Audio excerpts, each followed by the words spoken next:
నమస్తే జీవనరేఖ కార్యక్రమానికి స్వాగతం. ఐవీఎఫ్ అంటే ఏంటి? ఐవీఎఫ్ గర్భంతో గర్భస్రావం అబార్షన్స్ రేట్ ఎక్కువగా ఉంటాయా? ఐవీఎఫ్ గర్భాలకు బెడ్ రెస్ట్ అవసరమా? స్త్రీలలో సంతాన సమస్యలకు 49 సంతాన సాఫల్యతకు ఎదురు నుంచి డాక్టర్ శ్రావ్య గారు మనతో పాటు లైవ్ లో సిద్ధంగా ఉన్నారు. వారిని అడిగి సందేహాలను నివృత్తి చేసుకుందాం. అలాగే మీ సందేహాలను స్క్రీన్ పైన స్క్రోల్ అవుతున్న నంబర్స్ కు ఫోన్ చేసి నివృత్తి చేసుకోవచ్చు. మేడం నమస్తే. హలో అండి. చాలా మందికి ఐవీఎఫ్ అంటే అబార్షన్స్ అవుతాయేమో, ఐవీఎఫ్ చాలా రిస్కీ ఏమో, చాలా పెయిన్ఫుల్ ఏమో అని అనుకుంటూ ఉంటారు. సో ఐవీఎఫ్ అంటే ఏంటి, ప్రొసీజర్ ఎలా ఉంటుందో ఒకసారి ఎక్స్ప్లెయిన్ చేయండి. ఓకే అండి.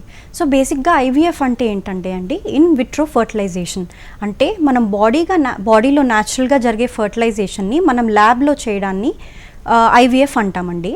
అంటే ఫీమేల్లో ఎగ్ని బయటకు తీసి మేల్లో స్పర్మ్తో కలిపి తయారైన పిండాన్ని ఎంబ్రియో అంటాం కదా, ఆ ఎంబ్రియోని ల్యాబ్లో తయారు చేయడాన్ని మనం ఐవీఎఫ్ అంటాము. సో దానికి ప్రాసెస్ మనకి 2 స్టెప్స్లో ఉంటుందండి. ఫస్ట్ ఎగ్స్ ప్రిపేర్ చేయాలి. అంటే ఎగ్స్ బయటకు తీయడానికి దాన్ని ప్రిపేర్ చేయాలంటే ఎగ్ నంబర్ ఏదైతే ఉందో అవి పెరగడానికి మనం అంటే కౌంట్ వైజ్ కాకుండా సైజులో పెరగడానికి మనం ఇంజెక్షన్స్ ఇస్తామండి. సో ఇంజెక్షన్స్ అన్నీ ఇస్తుండగా సైజు పెరిగిందా లేదా అని మనం స్కాన్లో అసెస్ చేసుకుంటూ ఉంటాము. స్కాన్లో చూసుకున్నాక ఒక పర్టికులర్ సైజ్ మాకు ఫేవరబుల్గా అనిపించిన సైజెస్ అన్ని ఎగ్స్ గ్రో అయ్యాయి అని అనిపించినప్పుడు మనం ఎగ్ ఫీమేల్ నుంచి బయటకు తీయడం జరుగుతుందండి. అది ఎగ్ పికప్ ప్రొసీజర్ అని అంటాము. సో ఈ ప్రాసెస్కి ఒక 15 days పడుతుంది. ఇంజెక్షన్స్ రోజు ఇంజెక్షన్ తీసుకుంటారు ఫీమేల్. సో ఐవీఎఫ్ ప్రాసెస్లో ఫస్ట్ ప్రాసెస్ ఏంటంటే అండి, ఎగ్ ప్రిపేర్ చేయడానికి మనం ఇంజెక్షన్స్ ఇస్తాం. So injections are very minute. మనం ఇన్సులిన్ రోజువారీ డయాబెటిక్స్ ఏదైతే ఇన్సులిన్ వాడతారో వాళ్ళకి పెయిన్ లేకుండా సన్న ఫైన్ నీడిల్స్ ఎలా ఉంటాయో మనం ఐవీఎఫ్ ప్రొసీజర్లో కూడా అలాంటి నీడిల్సే యూజ్ చేస్తాం కాబట్టి పెయిన్ అనేది ఉండదండి. రోజు కంఫర్టబుల్గా ఫీమేల్ వచ్చి ఇంజెక్షన్స్ తీసుకుంటారు. అవి సబ్క్యూటేనియస్ ఇంజెక్షన్స్ ఇస్తామండి. సో టమ్మీ మీద తీసుకుంటారు. సో అది పెద్ద పెయిన్ఫుల్ ప్రొసీజర్ కాదండి. కంఫర్టబుల్గానే ఫీమేల్స్ వచ్చి రోజు తీసుకుంటారు. ఇది ఒక 15 days ప్రాసెస్ ఉంటుందండి. సో ఎగ్స్ అండ్ స్పర్మ్ కలిపాక మనకి తయారైన పిండాన్ని మనం అయితే ఆ సైకిల్లో అన్న ఎంబ్రియో ట్రాన్స్ఫర్ చేయొచ్చు. అంటే గర్భాశయంలో ఆ తయారైన పిండాన్ని పెట్టడం అది అదే సైకిల్లో చేయొచ్చు. లేదా అది ఫ్రీజ్ చేసేసుకొని ఎండోమెట్రియం అంటే గర్భసంచిలో ఉండే పొరని మందుల ద్వారా తయారు చేసుకొని పర్ఫెక్ట్గా ఉన్నప్పుడు ఎంబ్రియో ట్రాన్స్ఫర్ చేయడం, దాన్ని ఫ్రోజన్ ఎంబ్రియో ట్రాన్స్ఫర్ అంటారు. సపోజ్ అదే సైకిల్లో చేస్తే మనం ఇంకొక 6 days లోపల ఎంబ్రియో ట్రాన్స్ఫర్ చేసేసుకోవచ్చు. సో 1 month లోపల మనకు మొత్తం ప్రొసీజర్ అనేది అయిపోతుంది. ఒకవేళ ఫ్రోజన్ ఎంబ్రియో ట్రాన్స్ఫర్ కనుక వెళితే నెక్స్ట్ పీరియడ్ వచ్చిన Day 2లో నుంచి ప్రాసెస్ స్టార్ట్ అవుతుంది. కాబట్టి ఇది ఒక ఫస్ట్ ఎగ్ పికప్కి 15 రోజులు, తర్వాత ఎంబ్రియో ట్రాన్స్ఫర్ చేయడానికి ఇంకొక 15 to 20 days ప్రాసెస్ ఉంటుందండి. సో ఇది పేషెంట్ టు పేషెంట్ బట్టి వేరీ అవుతుంది. అందరి బాడీస్ ఒకలాగే ఉండవు కాబట్టి సో మీరు ఆ టాబ్లెట్స్కి ఎలా రెస్పాండ్ అవుతున్నారో, మీ గర్భాశయంలో ఉన్న పొర ఎలా పెరుగుతుందో, అది ఫేవరబుల్గా ఉందా లేదా చూసుకొని ఆ మంత్లో ఎంబ్రియో ట్రాన్స్ఫర్ వెళ్ళాలా లేదా మళ్ళీ నెక్స్ట్ మంత్ ట్రై చేయాలా అన్నది పేషెంట్ టు పేషెంట్ బేసిస్ బట్టి డిసైడ్ చేస్తామండి. ఓకే. ఈ ఐవీఎఫ్ చేసే ప్రొసీజర్లో భాగంగా మీరు ఎగ్ ఎక్స్ట్రాక్ట్ చేసిన తర్వాత మళ్ళీ ఇన్సర్ట్ చేయడానికి కూడా ఒక పర్టికులర్ పీరియడ్ ఉంటుంది. సపోజ్ ఇప్పుడు పీసీఓడి ఉన్న వాళ్ళు ఉంటారు కొంతమంది, వాళ్ళలో ఇర్రెగ్యులర్ పీరియడ్స్ వల్ల పీసీఓడి వస్తుందని అంటూ ఉంటారు కదా. సో వాళ్ళకి ఎలా సైకిల్ కంటిన్యూస్గా ఉండదు కాబట్టి సో వాళ్ళలో ఎలా ఉంటుంది ప్రొసీజర్?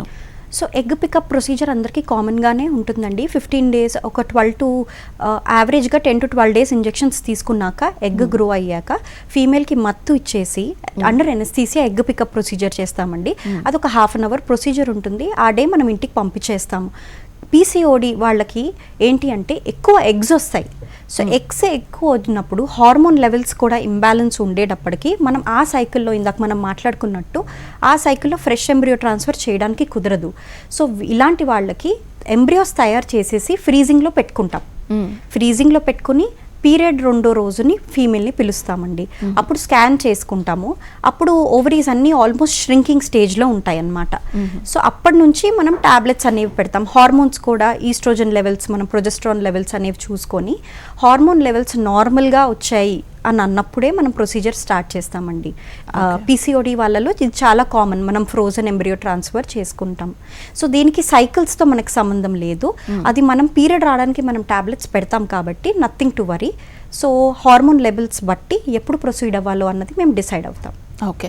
జనరల్‌గా ఏదైనా ప్రొసీజర్ జరిగినప్పుడు ఏదో ఫారెన్ బాడీ మన బాడీలోకి ఎంటర్ అయింది అని చెప్పేసి రియాక్షన్ స్టార్ట్ అవుతుంది అని చెప్తూ ఉంటారు కదా! సో, దీనిలో అలా ఉంటుందా? ఇప్పుడు సపోజ్ మీరు బయట అంతా కూడా చేసిన తర్వాత మళ్ళీ ఇన్సర్ట్ చేసిన తర్వాత జనరల్‌గా మేజర్‌గా ఎక్కువ ఎటువంటి కాంప్లికేషన్స్ చూస్తూ ఉంటారు? సో స్పెసిఫిక్గా మనము ఎంబ్రియో పెట్టిన తర్వాత ఫారెన్ బాడీ కాంప్లికేషన్స్ లాగా రిజెక్షన్స్ లాగా మనం చూడమండి. ఎందుకంటే ఇది ఆల్మోస్ట్ న్యాచురల్ ప్రాసెస్. బాడీలో ఏదైతే ప్రాసెస్ అవుతున్నాయో మనం ఆ ప్రాసెస్ని ల్యాబ్లో సపోజ్ యూట్రస్లో బేబీ ఇంప్లాంట్ అయ్యేటప్పుడు ఎలాంటి కండిషన్స్ యూట్రస్లో ఉంటాయో మనం ల్యాబ్లో కూడా ఆ కండిషన్స్ క్రియేట్ చేస్తాము.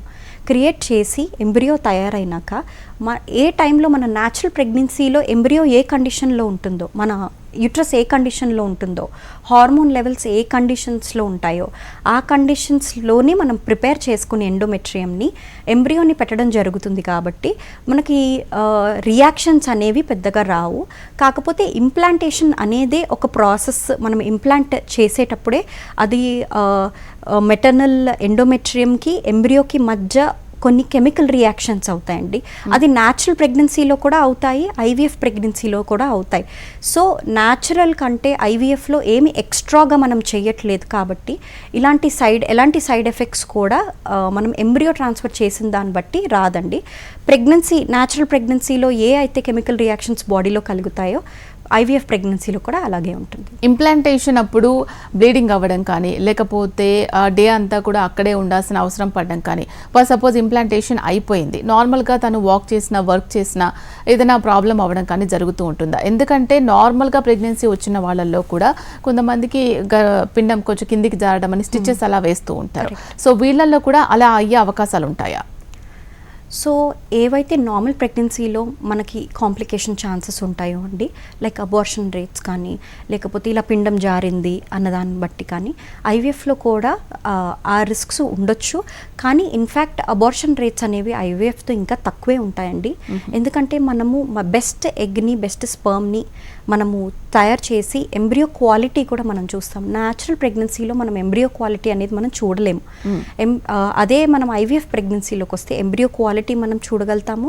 అండ్ పీజీటీ అన్న టెస్ట్, ప్రీ జెనెటిక్ టెస్టింగ్ చేసుకుంటే యూప్లాయిడ్ ఎంబ్రియో అంటే బాగుందా ఎబ్నార్మల్ ఎంబ్రియోనా మనం చూసుకుని పెడతాం. కాబట్టి అబార్షన్ రేట్స్ అనేవి లేకపోతే పిండం జారింది అని అంటున్నారు కదా, ఇలాంటి రేట్స్ అనేవి తక్కువగా ఉంటాయండి.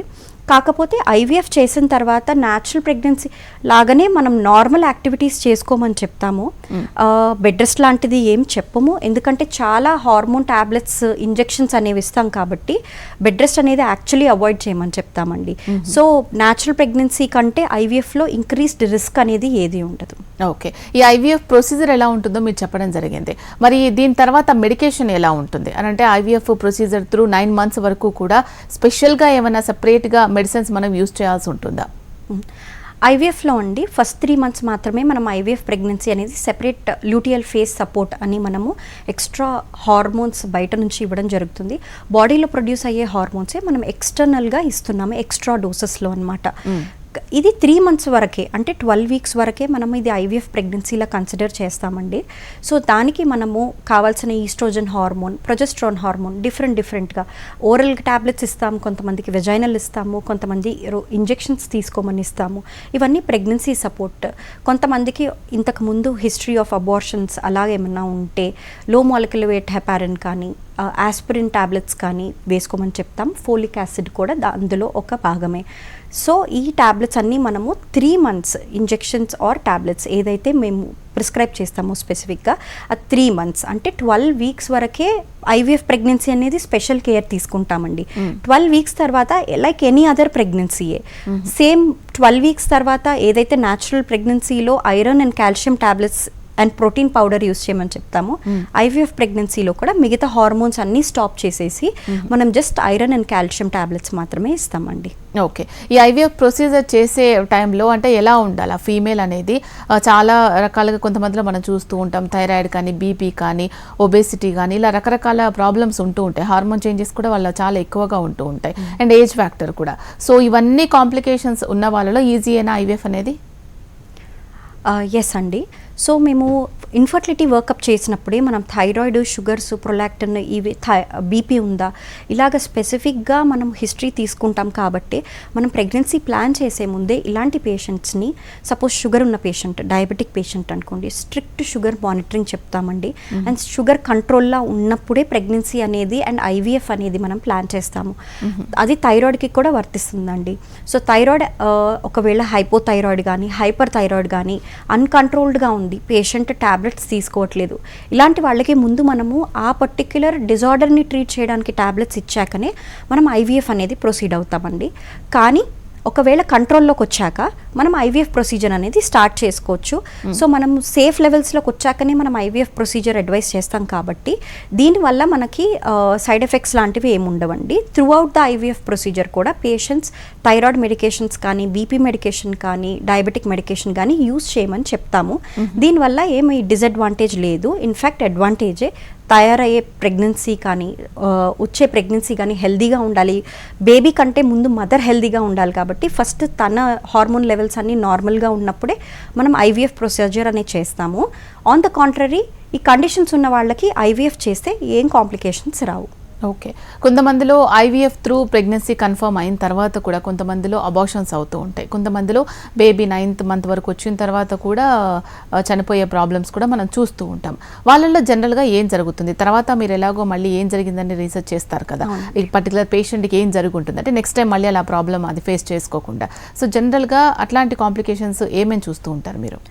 సో ఐవీఎఫ్ ప్రెగ్నెన్సీలో అండి, లైక్ నేను మళ్ళీ చెప్తున్నాను, సేమ్ న్యాచురల్ ప్రెగ్నెన్సీలో అబార్షన్ అయ్యే కాంప్లికేషన్స్ ఏ వాటి వల్ల అబార్షన్స్ అవుతాయో ఐవీఎఫ్లో కూడా వాటి వల్ల అబార్షన్ అయ్యే ఛాన్సెస్ ఉంటాయండి. ఎగ్జాంపుల్ ఫస్ట్ ట్రైమిస్టర్ అంటే ఫస్ట్ 12 వీక్స్లో అబార్షన్ అయింది అంటే అది క్రోమోజోమల్ అబ్నార్మాలిటీ ఉన్న ఎంబ్రియోస్ మనకి బై నేచర్ సెలెక్ట్ అయిపోయి అవి చాలా మటుకు అబార్ట్ అయిపోతాయండి. అది నేచర్ క్లియర్ చేసేస్తుందని అనుకుంటాం అనమాట. అది సో అది క్రోమోజోమల్ అబ్నార్మాలిటీ. సో నార్మల్ ప్రెగ్నెన్సీలో క్రోమోజోమల్గా అబ్నార్మల్గా ఉంది బేబీ అని మనం ఎలా డిటెక్ట్ చేయలేమో, ఐవీఎఫ్లో ఆ పర్టిక్యులర్ టెస్ట్, పీజీటీ టెస్ట్ మనం చేసుకోకపోతే మనం అది క్రోమోజోమల్ అబ్నార్మల్ బేబీయా, యూప్లాయిడా, ఎన్యూప్లాయిడా మనం చెప్పలేం. కాబట్టి ఇలాంటి కేసెస్లో న్యాచురల్ ప్రెగ్నెన్సీలో ఎలాంటి అబార్షన్ రేట్స్, సపోజ్ ఒక 10% రిస్క్ ప్రతి ప్రెగ్నెంట్ ఫీమేల్కి ఆ రిస్క్ ఉంటుంది. అంతే శాతము మనం ఐవీఎఫ్ ప్రెగ్నెన్సీలో కూడా రిస్క్ చెప్తాము, ఎక్కువ ఏమి ఉండదండి. ఇన్ఫ్యాక్ట్ మనం పర్టిక్యులర్ టెస్టులు చేయించుకుంటే అది మనం ఆ రిస్క్ కూడా ఇంకా తక్కువ చేసుకోవచ్చు. సో న్యాచురల్ ప్రెగ్నెన్సీలో క్రోమోజోమల్ అబ్నార్మాలిటీ వల్ల ఫస్ట్ ట్రైమిస్టర్లో అబార్షన్స్ అవుతాయండి. సెకండ్ ట్రైమిస్టర్లో చాలామందికి అబ్నార్మల్ యూట్రస్ ఉండడం వల్ల, అంటే డబుల్ యూట్రస్ ఉంది, చిన్న యూట్రస్ ఉంది, లేకపోతే మధ్యలో సెప్టమ్ అంటే గోడలా ఉంటుంది కొంతమందికి, ఇవన్నీ న్యాచురల్ ప్రెగ్నెన్సీలో డిటెక్ట్ అవ్వవు కాబట్టి అబార్షన్ రేట్స్ అనేవి ఎక్కువ న్యాచురల్ ప్రెగ్నెన్సీలో సెకండ్ ట్రైమిస్టర్లో ఉంటాయండి. ఐవీఎఫ్లో మనం ప్రొసీజర్ చేసేటప్పుడు మొత్తం ఇవాల్యుయేట్ చేస్తాం, యూట్రస్లో కూడా స్కాన్ చేసి 3D స్కాన్ కూడా మనం చేస్తాం కాబట్టి అబ్నార్మల్గా యూట్రస్ ఉంది అంటే ముందే మనం హిస్ట్రోస్కోపీ ద్వారా, లాప్రోస్కోపీ ద్వారా దాన్ని కరెక్ట్ చేయడానికి మనం ట్రై చేస్తాం కాబట్టి సెకండ్ ట్రైమిస్టర్ మనం అబార్షన్స్ చాలా మటుకు ఐవీఎఫ్ ప్రెగ్నెన్సీలో అవాయిడ్ చేసుకోవచ్చండి. అండ్ కొంతమందికి గర్భసంచి లూజ్గా ఉంది అని అంటారు కదా, బేసిక్గా అది గర్భసంచి ద్వారం లూజ్గా ఉండడం అండి. సో దానికి మనం ముందుగానే ఐవీఎఫ్ ప్రెగ్నెన్సీలో మనము సర్క్లాజ్ అన్న ప్రొసీజర్, అంటే ఆ గర్భసంచి ద్వారానికి కుట్లేస్తామండి బేబీ జారిపోకుండా. సో అది మనం ముందు నుంచి మనం మానిటర్ చేసుకుంటాము. అబ్నార్మల్ యూట్రస్ ఏమైనా ఉందా, షార్ట్ సర్విక్స్ ఏమైనా ఉందా మనం స్కాన్లో చూసుకుంటాం కాబట్టి ముందుగానే డిటెక్ట్ చేసుకొని మనం ఇలాంటి సెకండ్ ట్రైమిస్టర్ అబార్షన్స్ అనేది అవాయిడ్ చేయడానికి మనకి ఛాన్సెస్ ఉంటాయండి. ఒకవేళ థర్డ్ ట్రైమిస్టర్లో చాలామంది మనం చూస్తాము, న్యాచురల్ ప్రెగ్నెన్సీలో సడన్గా బేబీ డెత్ అయిపోయింది, డెలివరీకి ముందే డెత్ అయిపోయింది. ఇలాంటివి ఏంటంటే అండి అన్కంట్రోల్డ్ షుగర్స్ డయాబెటిక్ మదర్స్లో and mother BP pre eclampsia అంటాము, ఫిట్స్ రావడము, బీపీ ఎక్కువ అవ్వడము, ఐరన్ తక్కువ ఉండడం, హెమోగ్లోబిన్ తక్కువ ఉండడం, ఇలాంటి వాటిలో థర్డ్ ట్రైమిస్టర్లో బేబీస్ డెలివరీకి ముందే చనిపోవడం మనం చూస్తాము. ఇలాంటివి కూడా మనము ఈ పర్టికులర్, ఇది ఐవీఎఫ్కి న్యాచురల్ ప్రెగ్నెన్సీకి డిఫరెన్స్ ఏం లేదండి.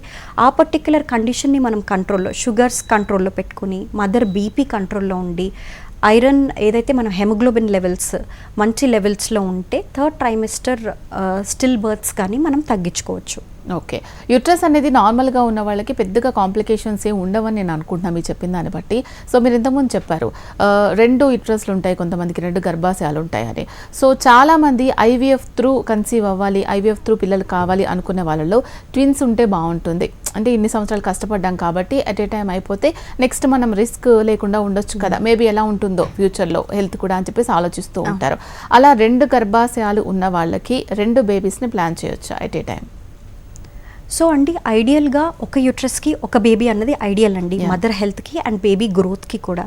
కానీ బై నేచర్ ట్విన్స్ వచ్చినా లేకపోతే మనం ఐవీఎఫ్ ప్రొసీజర్లో చాలామంది 2 ఎంబ్రియోస్ అడగడం జరుగుతుందండి. ఎందుకంటే ఒకటి కాకపోతే ఇంకొకటన్నా ఇంప్లాంట్ అవుతుందని. సో మనకి ట్విన్ ఛాన్సెస్ అనేది 20 to 25% ఐవీఎఫ్ ప్రెగ్నెన్సీలో ఉండొచ్చు.